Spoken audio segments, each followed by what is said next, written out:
Cordial saludo. El video es para completar el tema de herramientas de corte.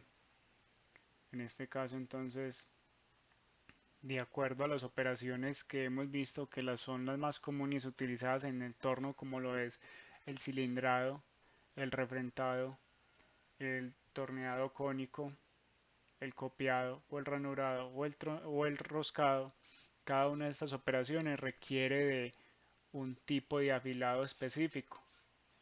Entonces en este caso vamos a ver que cada uno de los afilados me va a servir para una operación en específico del torneado. Vamos a empezar con la clasificación de los buriles. En este caso entonces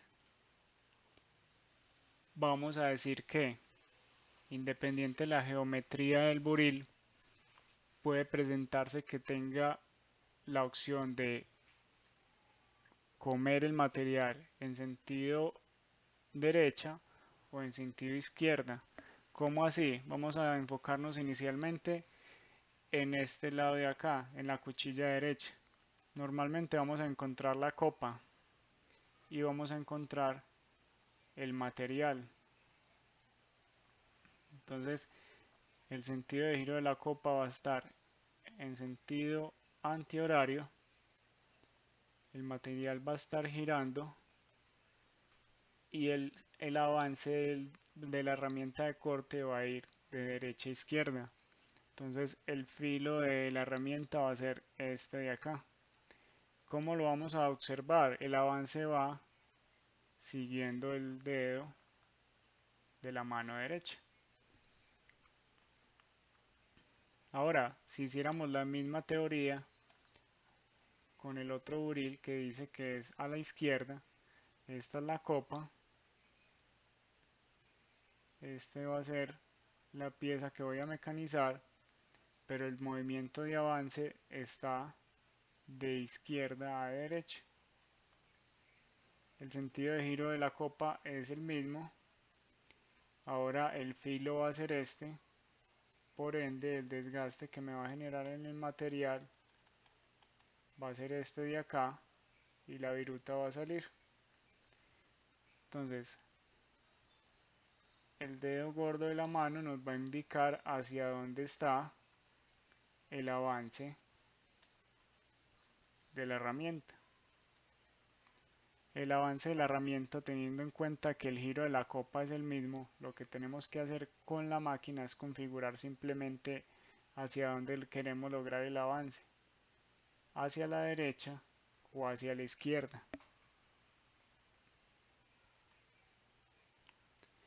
Ahora, si venimos y vemos la imagen, este eje tiene varias operaciones.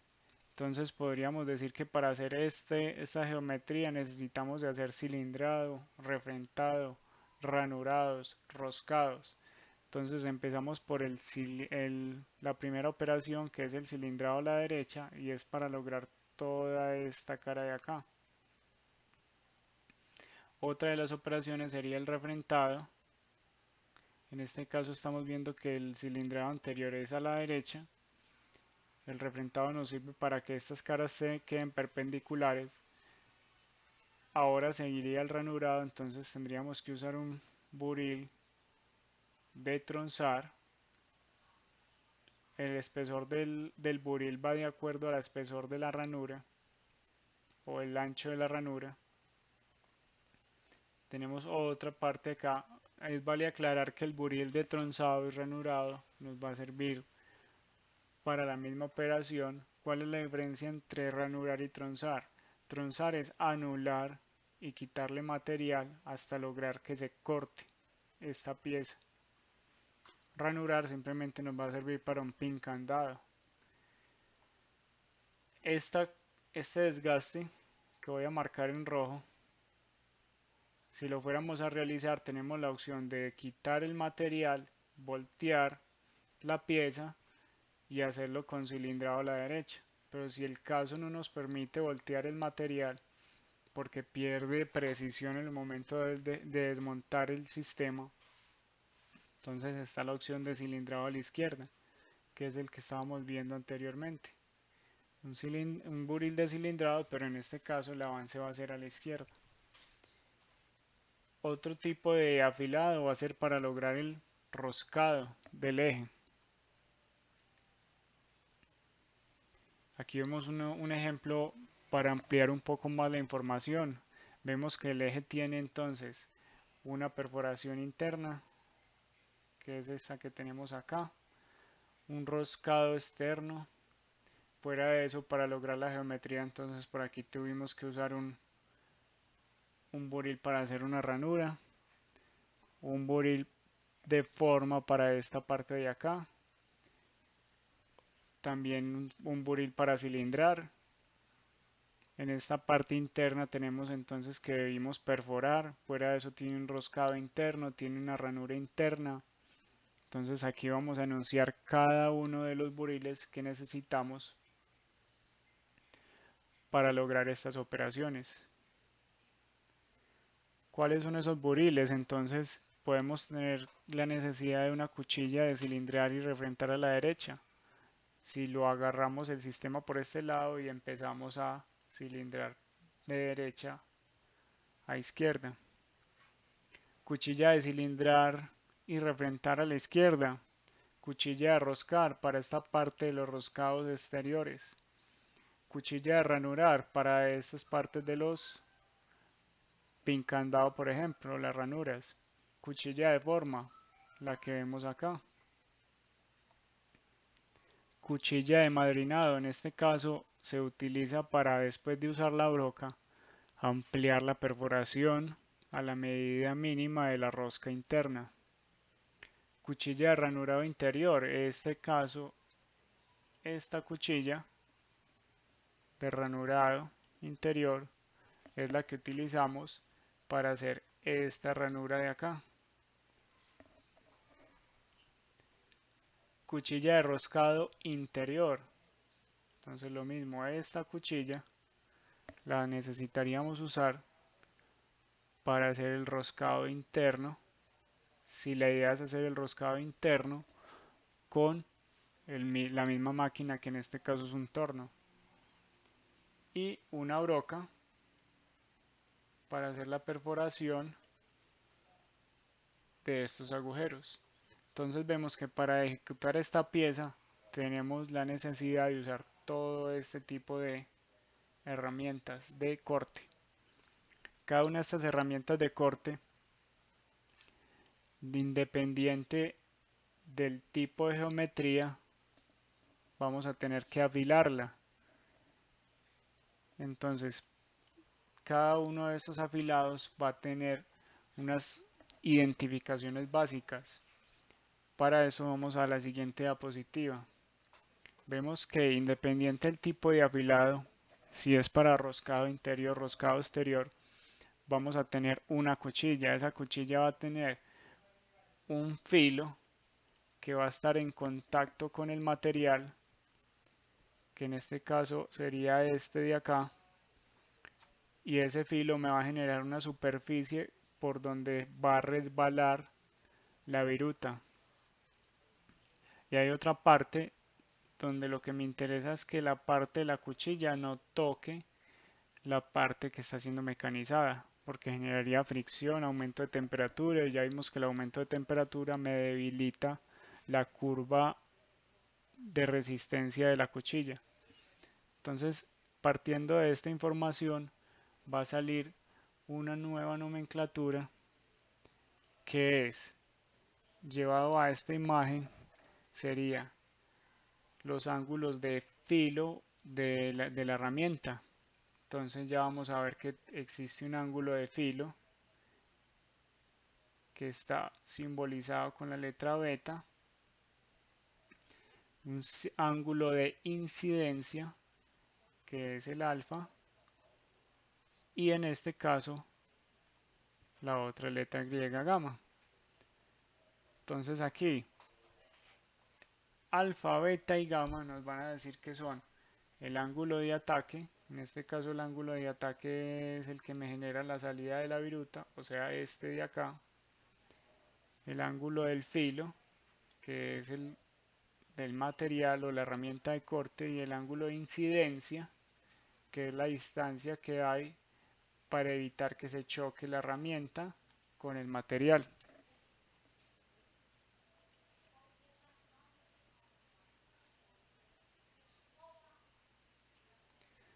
Listo.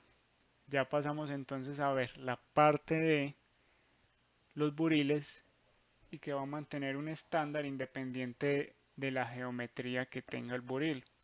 En este caso, si estamos trabajando con un buril para tronzado o un buril para cilindrado y refrentado, tronzado, vamos a tener un sistema de referencia para la sujeción en el torno. Entonces en este caso esos son los planos de referencia que están indicados con el número 1, que son las caras del buril. Fuera de eso vamos a tener unas aristas de corte. En este caso para el buril de cilindrado esta es la arista de corte y para el de tronzado esta es la arista de corte. Esas aristas de corte son las que están en contacto directo con el material. O sea que vamos viendo y nos vamos adelantando al tema que estos iconos que están marcados como el 5 y el 4, yo debo evitar que esas caras, independiente del afilado del buril, no toquen el material, porque lo que me interesa es que lo toque el filo. Ahora vamos para la cara de corte, que es este icono con el número 3. ¿Qué quiere decir la cara de corte? Es por donde va a deslizar el material o la viruta que está saliendo por desprendimiento o por arranque. Eso quiere decir la cara de corte. Cara de incidencia, marcada con el número 4. Ya vimos entonces que está por acá, número 4, en este caso para la cuchilla de cilindrado o refrentado, o está por acá para la cuchilla de tronzado. Que es simplemente la cara de incidencia, es el ángulo que yo le plasmo a la varilla a la varilla o al buril para que no esté en contacto directo con el material. Vamos a ver que esos ángulos tienen unas recomendaciones. Cara de incidencia secundaria, entonces también vemos que tenemos en el numeral 5 otras caras de incidencia. Simplemente las caras de incidencia o ángulo de incidencia es unos ángulos que yo le plasmo al buril para evitar que toquen el material, porque la idea es que el que toque el material y haga el corte por arranque de viruta sea el flanco, o en este caso, como lo vimos acá, la arista de corte. Ya entonces vemos que hay unas recomendaciones para el ángulo de incidencia, el ángulo de filo o el ángulo de ataque. Que nos están mostrando los fabricantes?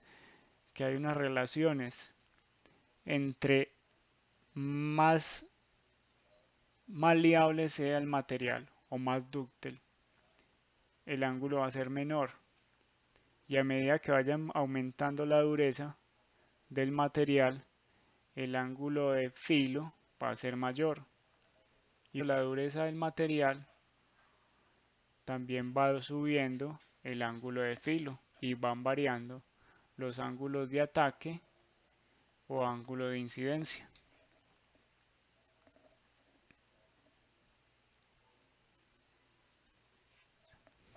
Después de que tenemos seleccionado el tipo de filo, tenemos que identificar en qué posición es la más recomendada según el material. Entonces, ángulos positivos, ángulos neutros, ángulos negativos. Seguimos con la misma estándar que es ángulo de ataque, ángulo de filo, ángulo de incidencia. Entonces, ¿qué tenemos acá? Si este es el material que vamos a mecanizar y este es el eje con relación a la copa del torno, el material va a girar en este sentido, va a chocar con la cuchilla ¿Y qué observamos? Que en cada una de estas imágenes el buril está a distintas alturas. Esas alturas me van a generar lo que es el ángulo positivo, neutro o negativo. Entonces vamos a observar cuáles son las propiedades con estas dos imágenes. Aquí me están diciendo que es el ángulo positivo o el ángulo negativo. ¿Qué observamos? Para irnos adelantando aquí a la diapositiva donde vemos la teoría. El ángulo positivo normalmente tiene un ángulo de filo pequeño y el ángulo negativo tiene un ángulo de filo mayor que el ángulo positivo. Entonces se podría decir que se usa ángulo positivo o ángulo negativo con relación al ángulo de filo que habíamos hablado, que es este de acá. ¿Y que vimos de la diapositiva anterior? Que el ángulo de filo va aumentando a medida que aumenta la dureza del material. O sea que podemos ver que hay una recomendación de que normalmente los materiales más duros se trabajan con un ángulo negativo y los materiales más blandos con ángulo positivo. Vamos a tener materiales intermedios, entonces podemos usar un ángulo neutro. En este caso vamos a verlo más acá a fondo. Nos dice, si leemos directamente, que los valores positivos de este ángulo reducen el rozamiento entre la viruta y la herramienta. Entonces vamos a concentrarnos en este pequeño párrafo y observamos que el ángulo más pequeño de filo con relación al ángulo de ataque o al ángulo de incidencia es más pequeño, entonces está reduciendo el choque con el material por el lado del ángulo de incidencia y también por el lado del ángulo de ataque. Pero sin embargo, a igualdad de ángulo de incidencia obligamos a emplear herramientas menos robustas. ¿Qué quiere decir? Que a menor ángulo de filo se puede presentar mayor facilidad de ruptura y menores posibilidades de evacuación de calor, porque entonces tenemos que entre más grande sea el área del ángulo de filo, mayor disipación puede tener. Entonces vamos a observar que si usamos este ángulo positivo con un ángulo de filo pequeño, se nos puede generar un incremento de temperatura. Vamos a ver el ejemplo de el ángulo de filo negativo. El empleo de los ángulos de desprendimiento negativos incrementa el rozamiento de la viruta y la herramienta de la herramienta y produce un incremento del consumo de potencia. Simplemente va ligados porque tenemos mayor área en el ángulo de filo que va a estar en contacto con la parte del material de la viruta. Entonces aquí tenemos mayor área, mayor poder de disipación, pero nos va a exigir mayor potencia en la máquina. No obstante, suele emplearse este tipo de geometrías cuando se requiere una herramienta con mayor ángulo de filo, ¿cierto? Entonces en este caso, para materiales más duros, empleamos un ángulo negativo, un ángulo mayor en la parte del ángulo de filo de la herramienta. Que vamos a observar que independiente de la geometría del buril, en este caso vamos a ver que este es un buril para roscado, vamos a tener entonces unas aristas que son el ángulo o las aristas que van a estar en contacto, y por acá ya tenemos nuestras caras de incidencia que son las que yo evito que toquen el material. Por eso vemos que en esta imagen superior del buril vamos a encontrar que las caras están más adentro y que estos son los filos.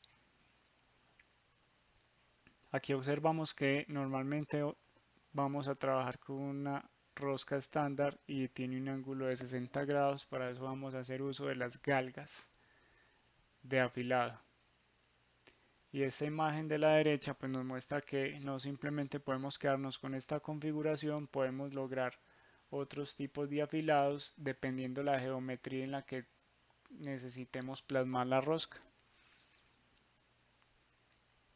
Tenemos el buril de tronzado, sigue la misma explicación, filo, cara por donde sale el material y las caras de incidencia, que son las que no me interesa que toquen el material. Por eso en la imagen frontal o superior encontramos que van más adentro que las caras de corte. Normalmente el ancho de la ranura nos establece el ancho de la cara del tronzador, o al menos el ancho mínimo para trabajar. Hay otros tipos de afilados, en este caso para hacer roscas cuadradas, roscas trapeciales, pero siempre debo conservar el mismo estándar, que son ángulos de incidencia, ángulos de filo y ángulos de ataque. Otros tipos de buriles para lograr geometrías. Este es un tipo de buril para, en este caso, lograr cilindrados o refrentados. Y aquí vamos a observar los tres buriles más comunes en el taller, o los que más vamos a usar. Entonces el primero es para cilindrar y refrentar, el segundo es para roscar y el tercero es para tronzar. ¿De qué partimos? De una varilla de acero rápido o un buril de acero rápido de 3 octavos. Para hacer la práctica normalmente usamos gafas de seguridad por el desprendimiento de fragmentos en el uso del esmeril, goniómetro y galga. El goniómetro es para transportar los ángulos que vimos en las diapositivas anteriores y la galga es para la galga de 60 grados. Normas de trabajo: se deben usar monogafas, no golpear la piedra de esmeril, no presionar la piedra contra otra piedra, la pieza contra otra piedra.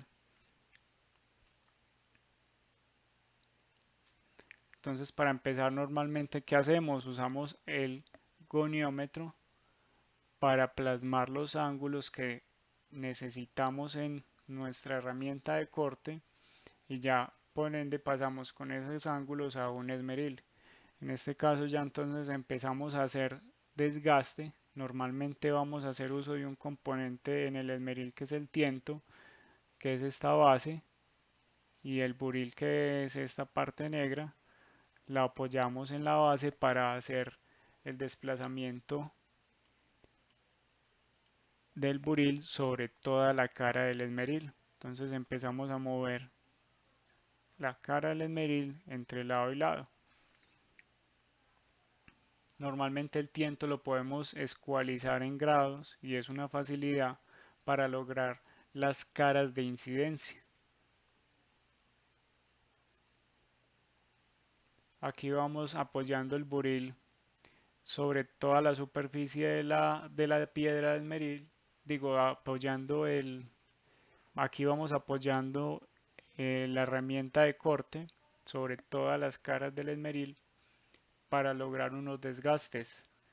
Esos desgastes nos van generando estas caras y vamos generando nuestro buril, en este caso para cilindrado. En esta parte les queda la recomendación donde pueden conseguir el buril. Puede ser la ferretería JRC o la ferretería moderna. Están los números, las direcciones y los valores promedios para comprar un buril de 3 octavos. Tenemos en este caso acá la norma ISO que nos rige lo que es toda la parte de buriles afilados. Entonces les voy a mostrar la norma. Cuando empiezan a navegar por la norma, encuentran el tipo de la geometría, cómo debe ser, cómo se llaman las caras, cómo debe salir la viruta, y todo lo que debemos tener en cuenta con relación a las geometrías.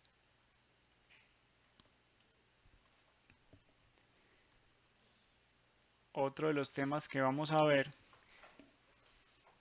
en este caso es pastillas o insertos. Para eso nos vamos a remitir al manual de torneado Sambit o manual de fresado Sambit. Vamos a ver los dos. Entonces en este caso empecemos con el de torneado. Vamos a observar que el manual de torneado nos ofrecen una codificación en letras P, M, K, N, S, H y cada una de esas letras me va a indicar el tipo de proceso para el cual es aceptado. Entonces en este caso la P es para ceros, la M para inoxidables, la K para fundiciones. Vemos que cada una de las pastillas nos va a decir si es acabado o desbaste y su recomendación de tipo de base para el inserto. Nos habla de los ángulos, las formas de la viruta y nos van dando información de uso de cada una de las pastillas. Tanto uso de las pastillas como tipos de accesorios o porte insertos que debo utilizar. Ya todo está estandarizado, es simplemente dirigirnos a la tabla del fabricante y verificar qué proceso voy a realizar y cuál es el tipo de cuchilla que más se me acomoda. Vamos a pasar al manual de fresado. Tenemos que recordar que en el torno la que gira es la pieza, ya en el fresado la que gira es la herramienta de corte. Entonces igual nos va mostrando los tipos de opciones que puedo o mecanizados que puedo realizar en el fresado. Todavía no hemos visto el tema y todas las operaciones van ligadas entonces al tipo de material que vimos que es cada una de las letras PMKNSH y fuera de eso nos van dando las recomendaciones de tipo de sujeción de acuerdo al proceso de fresado que vayamos a realizar. Nos dan varios tipos de herramientas, varios tipos de placas, cómo es su sujeción. Volvemos a la presentación y eso es todo en la parte de herramientas de corte. Muchas gracias.